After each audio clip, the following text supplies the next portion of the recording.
हाकललेली करोडपती पत्नी भाग 12 अंतिम। न्यायालयातून बाहेर पडताच सायलीच्या हातात ती लाकडी पेटी होती। पेटीवर कोरलेले शब्द तिच्या मनात सतत घुमत होते। शेवटचं रहस्य।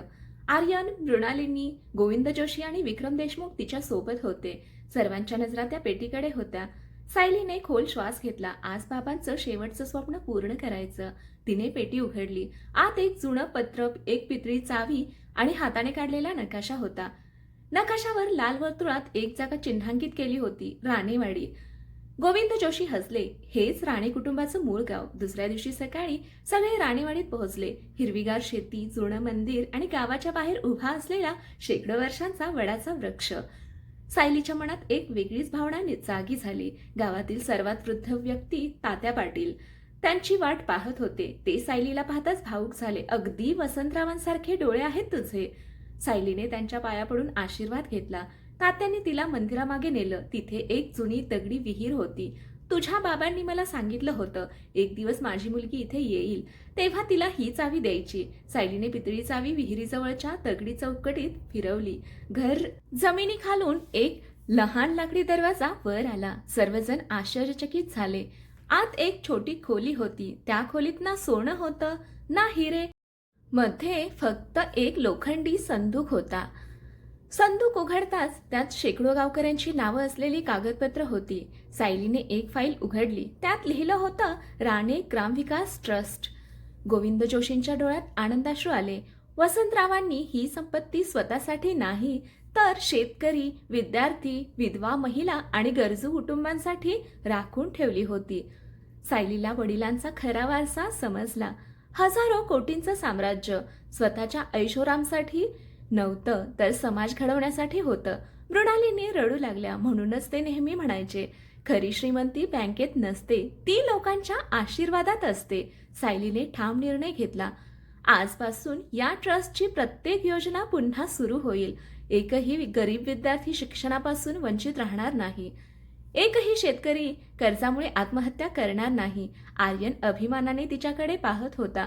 हीच खरी करोडपती आहे। तेवढ्यात रमेशचा फोन आला। मॅडम, रुद्र शुद्धीवर आला आहे आणि तो फक्त तुम्हालाच भेटू इच्छितो। सायली काही क्षण शांत राहिली। तो आता काय सांगणार? रमेशचा आवाज गंभीर झाला। तो म्हणतो, मी एक असं सत्य सांगणार आहे जे वसंतरावांनी सुद्धा कोणाला सांगितलं नव्हतं। सायलीच्या चेहऱ्यावर आश्चर्य उमटलं। रुद्रकडे अजूनही एक शेवटचं रहस्य होतं जे या संपूर्ण कथेला अनपेक्षित वळण देणार होतं। रुद्र शुद्धीवर आल्याची बातमी ऐकताच सायली, आर्यन आणि गोविंद जोशी तातडीने रुग्णालयात पोहोचले।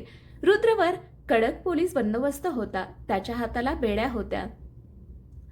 एकेकाचा गर्विष्ठ उद्योगपती आज पूर्णपणे एकटा पडला होता। सायली त्याच्या बेडजवळ उभी राहिली। तिच्या चेहऱ्यावर राग नव्हता, फक्त एक प्रश्न होता, मला का बोलावलं? रुद्रने हळूहळू डोळे उघडले। तो काही क्षण सायलीकडे पाहत राहिला।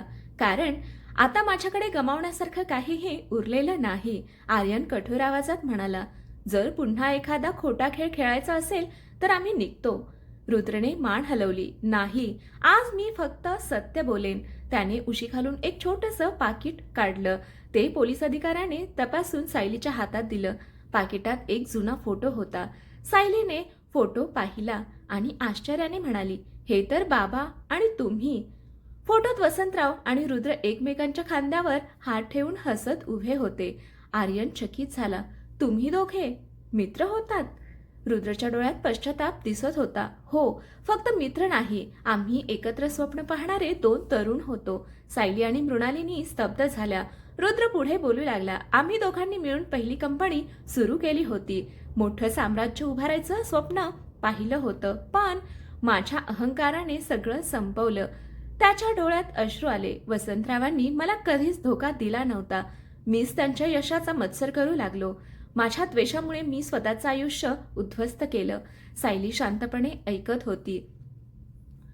रुद्रने आणखी एक लिफाफा तिच्या हातात दिला। हे वसंतरावांनी माझ्याकडे ठेवायला दिलं होतं। त्यांनी सांगितलं होतं, एक दिवस माझी मुलगी तुला माफ करेल, तेव्हाच तिला हे दे। सायलीच्या डोळ्यात अश्रू दाटले। बाबांना इतका विश्वास होता? रुद्र हसला। ते हसू वेदनांनी भरलेलं होतं। हो, त्यांना माणसांवर विश्वास ठेवायची सवय होती। सायलीने लिफाफा उघडला. आत वसंतरावांचं पत्र होतं.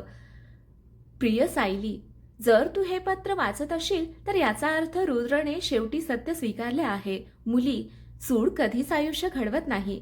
क्षमेमध्येच सर्वात मोठा विजय असतो. रुद्रने माझ्यावर अन्याय केला, पण मी त्याचा द्वेष केला नाही, कारण द्वेष माणसाला आतून संपवतो. सायलीच्या डोळ्यातून अश्रू वाहू लागले. तिने रुद्रकडे पाहिलं.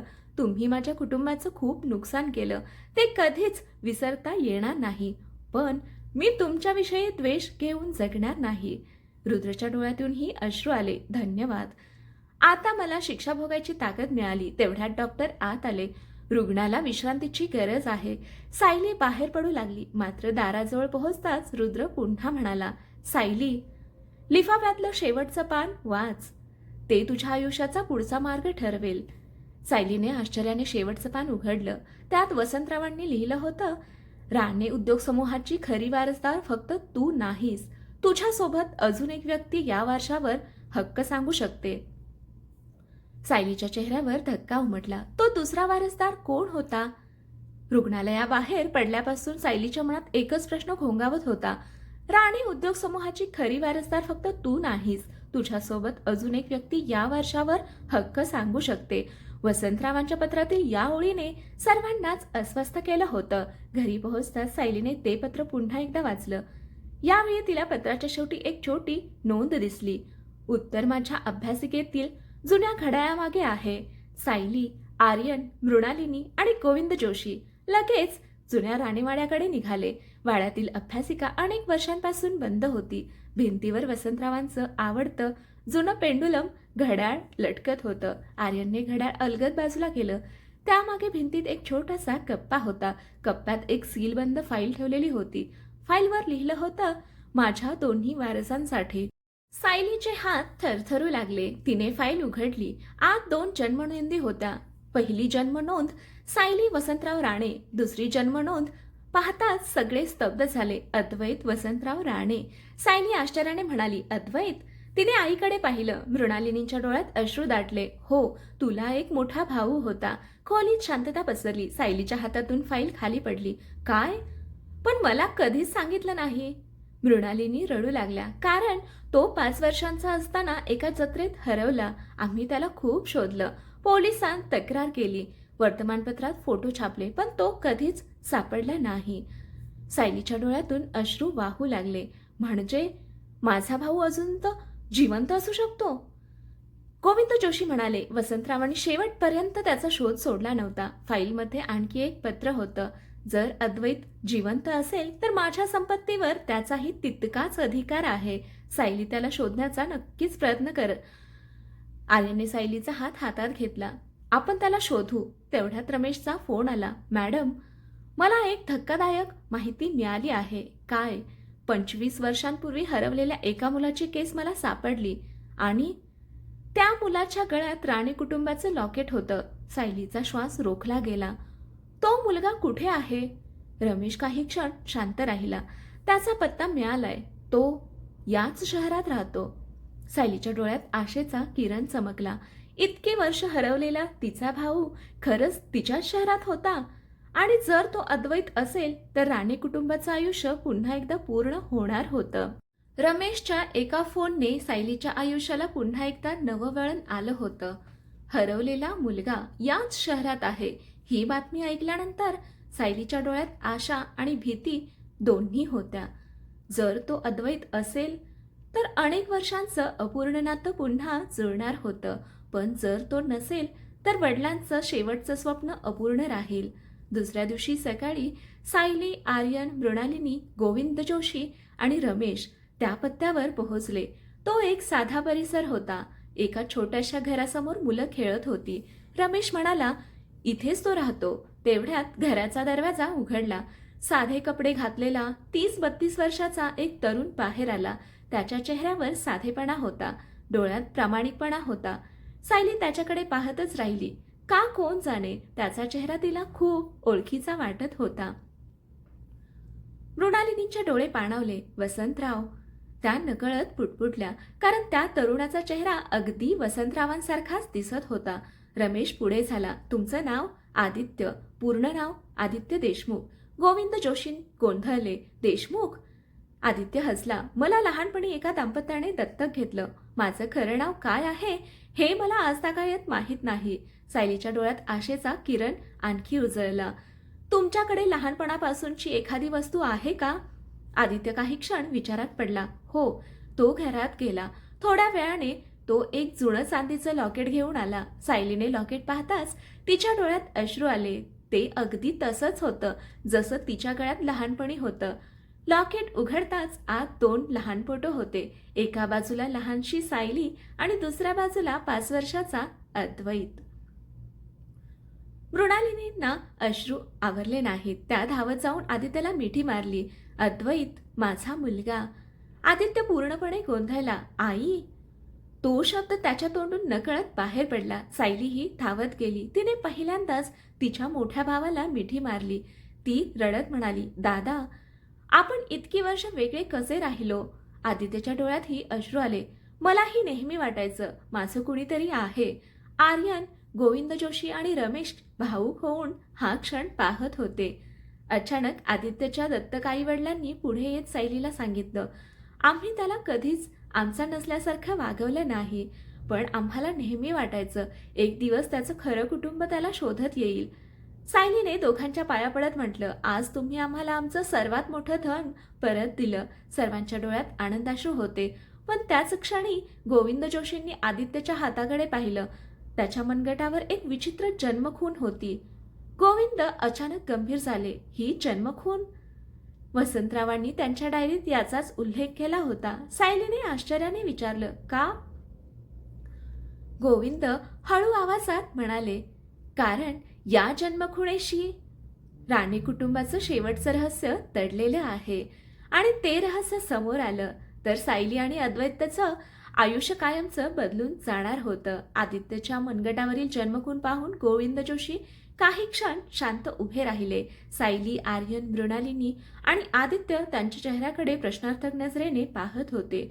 सायलीने विचारलं, काका, ही जन्मखूण एवढी महत्वाची का आहे? गोविंद जोशींनी हळूच वसंतरावांची डायरी उघडली. त्यातील शेवटचं पान त्यांच्या समोर वाचायला सुरुवात केली. माझ्या मुलांच्या मनगटावरील ही जन्मखूण आमच्या राणे घराण्याची ओळख आहे, पण माझ्या वारशाची खरी ओळख संपत्ती नाही, तर माझी मुलं एकत्र राहणं आहे. सायली आणि आदित्य एकमेकांकडे पाहून हसले. त्यांना समजलं वडिलांनी शेवटपर्यंत पैशांपेक्षा नात्यांना जास्त महत्त्व दिलं होतं. त्याच दिवशी न्यायालयात रुद्रच्या खटल्याचा अंतिम निकाल जाहीर झाला. न्यायालय पुराव्यांनी पूर्णपणे समाधानी होतं. न्यायाधीश म्हणाले, रुद्र सिंघानिया यांनी आर्थिक फसवणूक, अपहरण, कटकारस्थान आणि अनेक गंभीर गुन्हे केले आहेत. त्यामुळे त्यांना कायद्यानुसार कठोर शिक्षा सुनावली जाते. रुद्रने शांतपणे निर्णय ऐकला. त्याच्या चेहऱ्यावर आता अहंकार नव्हता, फक्त पश्चाताप होता.